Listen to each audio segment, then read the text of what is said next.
Nag-away-away sa social media ang mga tagahanga at taga-suporta ni Catherine Bernardo at Liza Soberano. Ito ay matapos mapabalita ang in-unfollow ni Catherine si Liza nang tila magsagawa ito ng cleansing sa kanyang Instagram account.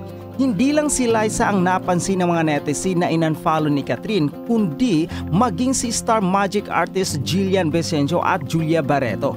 Bukod dito, in-unfollow na rin ni Catherine ang ex-boyfriend at katambal na si Daniel Padilla halos isang buwan at mahigit matapos ang kumpirmasyon ng kanilang hiwalayan. Palaisipan sa mga netizen kung may issue ba sina Catherine at Liza para mag-resort ang una sa pag-unfollow sa kanila. Kaya naman tila nagtalo-talo ngayon ang mga tagahanga ng dalawang big stars sa X. May mga nagsasabing nauna naman daw mag-unfollow si Liza kay Catherine sa kasagsagan noong pagsasabi nitong sa kanila ni Enrique Hill unang inoffer ang successful movie na Hello Love Goodbye na kinakailangan nilang bitiwan dahil naghahanda si Liza sa Darna noon.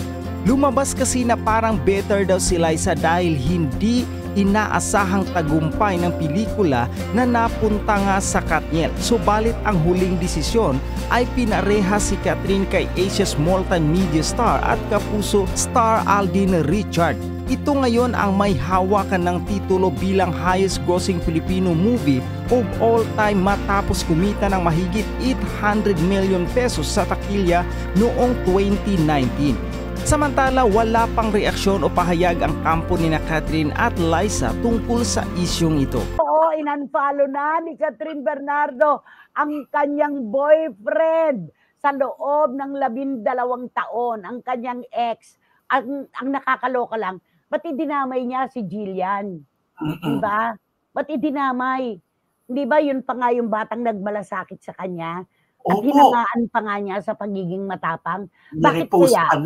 Hindi ko nga rin bakit ganun? Bakit ba ang dami-daming pangalan ng ididikit kay Catherine? Tapos nang alam, di ba na napansin mo, dami-dami mga pangalan na eto siya. Bakit ganun with Catherine? Di ba? Oo. Catherine. May dahilan yan. May dahilan yan. Sa likod niyan, meron. Baka may napatunayang isang bagay si Catherine na nung una ay hindi niya naiintindihan. Baka merong ganon. Pero ayan o, ang dami-dami nagsasabi talaga na ngayon pa lamang talaga si Catherine parang ibon na nakawala sa hawla, parang bakang nakawala sa kural. Kasi kung mapapansin mo yung post niya ngayon, sinasamantala niya ang pagkakataon kasama ang kanyang pamilya, mga kaibigan. Ito yung mga hindi niya nagawa noon, Romel. Correct. Ito yon. Ito talaga yon. Magawa man niya kasama pa rin si Daniel na medyo mag-enjoy lang si Catherine. Tingnan lang ni Daniel para bang gano'n na kagad. Walang kalayaan. At si Catherine Banay, sa lahat ng interview niya dati, laging nababanggit yung gagawin mo ba to? Pag-uusapan pa po ng pamilya at si DJ. Sa pag-uusapan pa daw nila ni Daniel, laging may ganon, nire-respeto niya lagi si Daniel. Yung opinion ni Daniel, mahalaga sa kanya dati. Totoo, diba?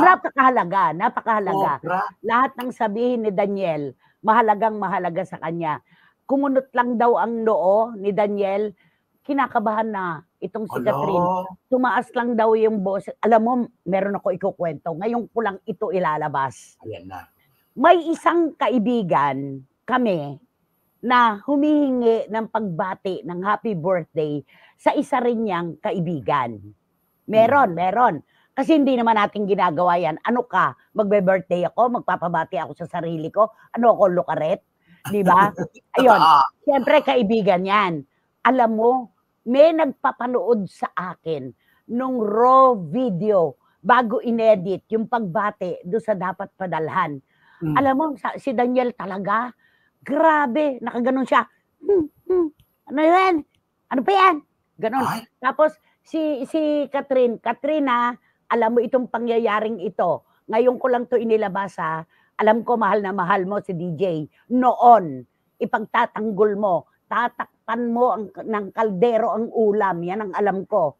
Kaya hindi mo ako sasang-ayunan. Pero ngayon, pwede mong sabihin, nagsisinungaling ba ako? O ano? Gumanon siya ng gumanon na parang tapapadyak na, ayun na naman.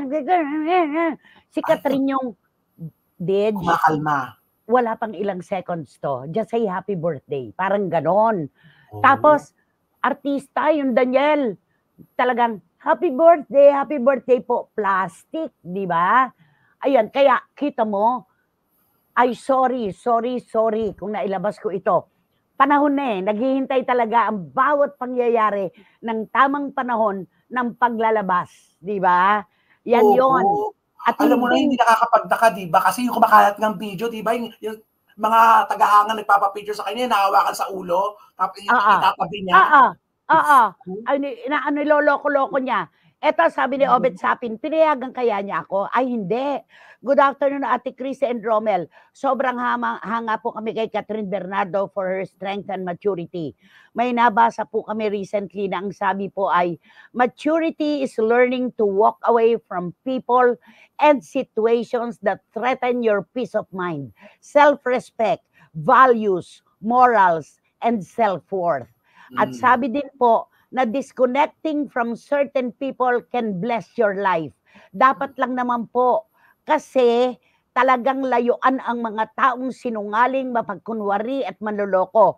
Kudos po talaga kay Catherine Bernardo for her wisdom and maturity na walang-wala sa iba dyan. Hehehe. O, bet akala ko, maraming salamat sa papuri kay Catherine. Akala ko pinayagan mo na ako na pwede kang basahin yung noon. Okay. Eto, bago tayo mag-commercial, sabi ni Ali, ang aming shooter ng SNN, aba, nega, bawal ang nega. Watching po kami ni Mami Rose dito sa school. Pa-shout out naman po kay Elise Pearl Manhit ng Project 4. Kasama po namin siyang nanonood ngayon.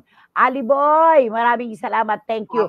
At si Lulu Malig, na itotoo po yun na si Catherine lang ang nagdadala ng relasyon nila.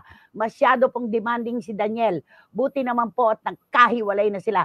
May connection si Lulu Malig dito kay Catherine dahil naging teacher po si Lulu ng dalawang kapatid ni Catherine at sa pahulugan noon ni Tita Min na alahas ay nangungutang silang mga teachers.